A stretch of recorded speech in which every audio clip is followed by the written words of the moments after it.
विद्यार्थी मित्रों, मैं महाराजा जीवाजीराव शिंदे महाविद्यालय जूनियर विभाग 11वीं 12वीं के लिए अध्यापन करता हूँ। नेम से MA। ठीक है, तो बच्चों छात्रों, आज हम लोग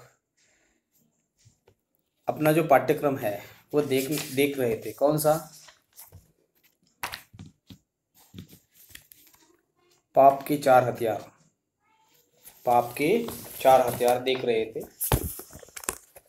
शायद ये पाठ्यक्रम हम यहाँ तक देख चुके थे, जो कि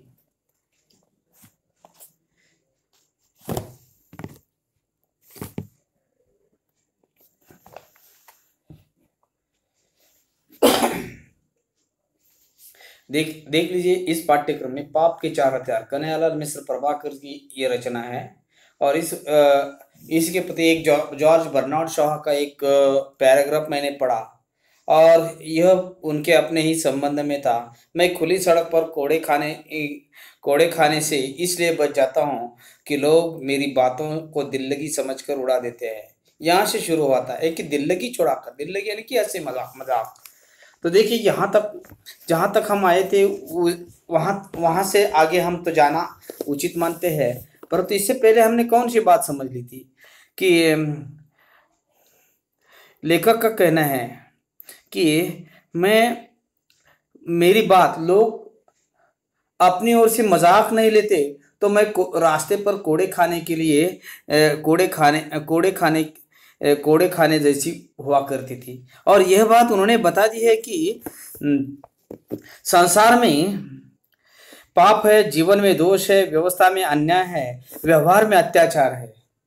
उन्होंने कैसे समझाई थी? देखिए, संसार में पाप है, जीवन में दोष है, व्यवस्था में अन्याय है, व्यवहार में अत्याचार। और इस तरह समाज पीड़ित और पीड़क दो वर्गों में बांटा है। पीड़ित और पीड़क, ये 2 वर्गों में बांटा है। सुधारक आते हैं, जीवन की इन विडंबनाओं पर घनघोर चोट करते हैं। विडंबनाएं ये टूटती बिखरती नजर आती है, पर हम देखते हैं कि सुधारक चले जाते हैं और विडंबनाएं अपना काम करती रहती है। यानी कि सुधारक आते हैं, चले जाते हैं, परंतु ये विडंबनाएं हैं ना, वह अपना काम करती रहती है। आखिर इसका रहस्य क्या है? लेखक ने यह समझाते हुए बता दिया है कि आखिर इसका रहस्य क्या है कि संसार में इतने महान पुरुष, सुधारक, तीर्थकार, अवतार, संत और पैगंबर हो चुके, पर यह संसार अभी तक वैसा का वैसा ही है। जैसा का तैसा नहीं, वैसा का वैसा ही है, चल रहा है। इसे वे क्यों नहीं बदल पाए? दूसरे शब्दों में, जीवन के पापों और विडंबनाओं के पास यह कौन सी शक्ति है? दूसरे शब्दों में वे पूछते हैं कि पापों और विडंबनाओं के पास ये कौन सी शक्ति है जिससे वे सुधारकों के इन शक्तिशाली आक्रमणों को झेल जाते हैं। सुधारकों के शक्तिशाली आक्रमणों को झेल जाते हैं और टुकड़े टुकड़े होकर बिखर नहीं जाते। ऐसी कौन सी शक्ति है? ये सवाल करते हैं, और इस समय लेखक शॉ ने इसका उत्तर दिया है कि मुझ पर हंसकर और इस रूप में मेरी उपेक्षा करके। क्या उत्तर दिया है? इसका उत्तर दिया है कि मुझ पर हंसकर और इस रूप में मेरी उपेक्षा करके वे मुझे सह लेते हैं। पाप के 4 हथियार में से उपेक्षा करके यह मुझे सह लेते हैं। यह मुहावरे की भाषा में सिर झुकाकर लहर को ऊपर से उतार देना। मुहावरेदार भाषा है ना, जैसे कि कैसे लगती है कि सिर झुकाकर लहर को ऊपर से उतार देना है। जैसे कि आप लोगों को मालूम है, पानी जब नदी के लिए नदी के लिए बाढ़ आती है, बारिश होने के बाद नदी के लिए बाढ़ आती है, तो बाढ़ में जो छोटे छोटे पौधे होते हैं, छोटे छोटे घास हुआ करती है, छोटे छोटे पेड़ हुआ करते हैं, और पानी से क्या होते हैं, वह झुक जाते हैं, पानी के प्रभाव से वो झुक जाते हैं, और उनके सिर से क्या चला जाता है, पानी चला जाता है। बिल्कुल उसी तरह ये उन्हें होता हुआ दिखाई देता है, ऐसा वो कहते थे। कैसा कह देते हैं, ये मुहावरे की भाषा में सिर झुकाकर लहर को ऊपर से उतार देता है। शौ की बात सच पर है, सच्चाई एकांगी है। लेखक कहते हैं शौ की बात सच है पर यह सच्चाई एकांगी है। उनका क्या कहना है, शौ की बात सच है परंतु पर यह सच्चाई एकांगी है, एक बाजू से एकांगी है, सत्य इतना ही नहीं है। उनका कहना है एकांगी है, सत्य इतना ही नहीं है, पाप के पास 4 शस्त्र है। उनका कहना है, लेखक का कहना है, पाप के पास कितने शस्त्र है, 4 शस्त्र है, जिनसे वह सुधारक के सत्य को जीतता या कम से कम असफल करता है।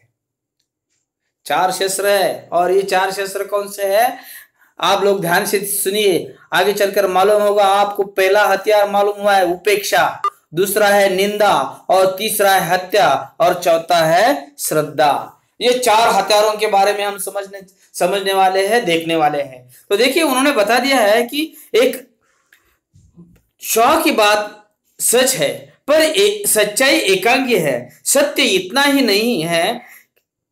नहीं है, पाप के पास 4 शस्त्र है, जिनसे वह सुधारक के सत्य को जीतता या कम से कम असफल करता है। मैंने जीवन का जो थोड़ा बहुत अध्ययन किया है, लेखक कहते हैं मैंने जीवन का जो थोड़ा बहुत अध्ययन किया है, उसके अनुसार, लेखक कहते हैं उसके अनुसार पाप के ये 4 शस्त्र इस प्रकार है। लेखक का कहना है आगे, वे कहते हैं सच बात एकांगी लगती है, और उन्होंने बता दिया है कि सच तो है लेकिन यह बात एकांगी लगती है। सत्य इतना ही नहीं है कि पाप के पास 4 शस्त्र है, जिनसे वह सुधारक के सत्य को जीतता या कम से कम असफल करता। मैंने जीवन को जो थोड़ा बहुत अध्ययन किया है, उसके अनुसार पाप के ये 4 क्या है, शस्त्र इस प्रकार है। पहला है उपेक्षा, दूसरा है निंदा, तीसरा है हत्या, और चौथा है श्रद्धा। अब ये कैसे है, ये लेखक हम लोगों को आगे समझा देते हैं, आप लोगों को ध्यान से सुनना जरूरी है। देखिए वे किस प्रकार कर देते हैं, देखिए वे किस तरह समझा देते हैं। वे कहते हैं सुधारक पापों के विरुद्ध विद्रोह का झंडा बुलंद करता है। पहले क्या करता है, सुधारक जो होता है ना, सुधारक क्या करता है, पापों के विरुद्ध विद्रोह का झंडा बुलंद कर देता है। झंडा उनकी तरफ, जो झंडा आप लोगों को मालूम है झंडा किसके लिए, उनकी तरफ दिखाई देने वाला ध्वज, अपना ध्वज, जैसे कि आप लोगों को मालूम है जिसे हम मराठी हिंदी में पताका भी कह सकते हैं, झंडा। तो उन्होंने बता दिया है कि सुधारक पापों के विरुद्ध विद्रोह का झंडा बुलंद करता है। विद्रोह, पापों के विरुद्ध विद्रोह का झंडा बुलंद कर देता है। विद्रोह करना मालूम है आप लोगों को, मालूम है कई लोग अपने क्लास में ही कई लोग विद्रोही हुआ करते हैं। विद्रोह करना मतलब जो है उसके खिलाफ आवाज उठाना। तो देखिए विद्रोह करते हैं, विद्रोह का झंडा बुलंद करता है, तो पाप और उसका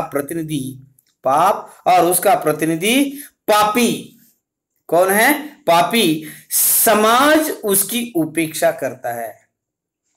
पहली बात उन्होंने आप लोगों को समझाई जब सुधारक पापों के विरुद्ध विद्रोह का झंडा बुलंद करता है, उसी वक्त तो पाप और उसका प्रतिनिधि कौन, पापी, क्या करता है, समाज उसकी उपेक्षा करता है, उसकी ओर ध्यान नहीं देता। क्या करता है, उपेक्षा करता है, उनकी ओर ध्यान नहीं देता, और कभी कभी कुछ सुन भी लेता है। ध्यान भी नहीं देता, कभी कभी कुछ सुन भी लेता है, तो सुनकर हंस देता है। सुनकर क्या करता है, वह हंस देता है, जैसे वह किसी पागल की बड़बड़ हो। वह हंसता क्यों, कि जैसे लगता है वो पागल की तरह बड़बड़ा रहा है, पागल की तरह बकबक कर रहा है, इसीलिए वह हंसता है। प्रताप हो, बड़बड़ हो, प्रताप नहीं, प्रलाप। जैसे वह किसी पागल की बड़बड़ हो, प्रलाप हो।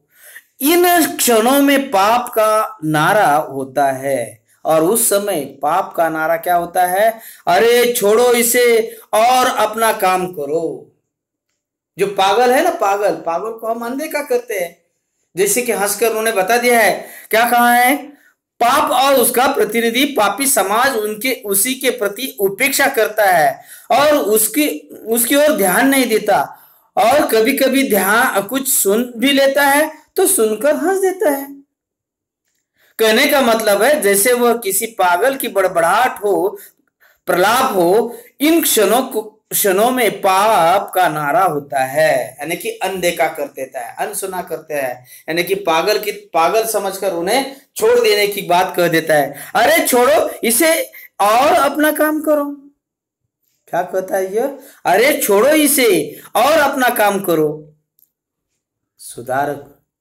सुधारक का सत्य उपेक्षा की इस रगड़ से कुछ तेज होता जाता है। सुधारक क्या कहता है, सुधारक का सत्य उपेक्षा की इस रगड़ से कुछ तेज होता जाता है, उसके स्वर अब पहले से कुछ पौने हो जाते हैं। रगड़ से कुछ तेज होता जाता है, उसके स्वर अब पहले से कुछ पैने हो जाता है, और कुछ ऊंचे भी, कुछ पैने हो जाते हैं। क्या कहा मैंने, पैने हो जाना, यानी कि तीखे होना, धारदार होना, यानी कि जो स्वर है उसके प्रति उन्होंने बता दिया है। क्या कहा है, उसके स्वर अब पहले से कुछ पैने हो जाते हैं, और कुछ ऊंचे भी। अब समाज का पाप विवश हो जाता है। कि वह सुधारक की बात सुने। मतलब क्या है, उनका कहना है समाज का जो पाप है,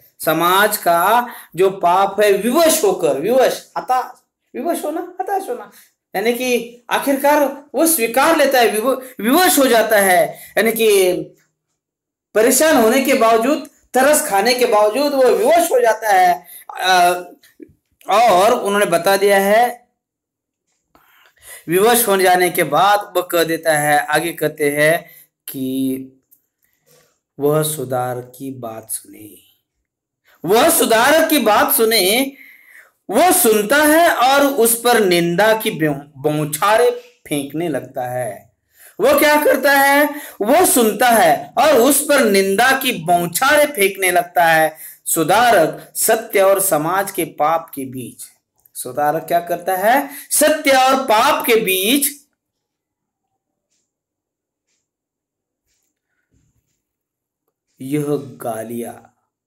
पाप के बीच यह गालिया की दीवार खड़ी करने का प्रयत्न करता है। गालिया की दीवार खड़ी करने का प्रयास। गाली या समझते हैं, गाली हम लोगों को तो मालूम है, गाली शब्द मराठी के लिए, तो मराठी छात्रों के लिए गाली कितने आसान आप लोगों को मालूम है, हो ना, सही ना बात है, ये बात तो अलग है। लेकिन यहाँ क्या कहा है, उन्होंने बता दिया है कि सुधारक सत्य और समाज के पाप के बीच यह गालियों की दीवार खड़ी करने का प्रयत्न है। जीवन अनुभव का साक्षी है। जीवन किस प्रकार का है, जीवन अनुभव का साक्षी है। मतलब क्या है, जीवन में अनुभव अनुभव से क्या कह सकते हैं हम लोग? अनुभव से परिपूर्ण हो जाते हैं। हम तो कहते हैं हाँ मेरी उम्र कैसे नहीं हुई, सूरज की धूप से मेरे जो बाल है सफेद नहीं हुए। कहने का मतलब ये होता है कि मेरे पास कितना ऊंचा अनुभव है, ये कहते हुए। तो हमने बता दिया है कि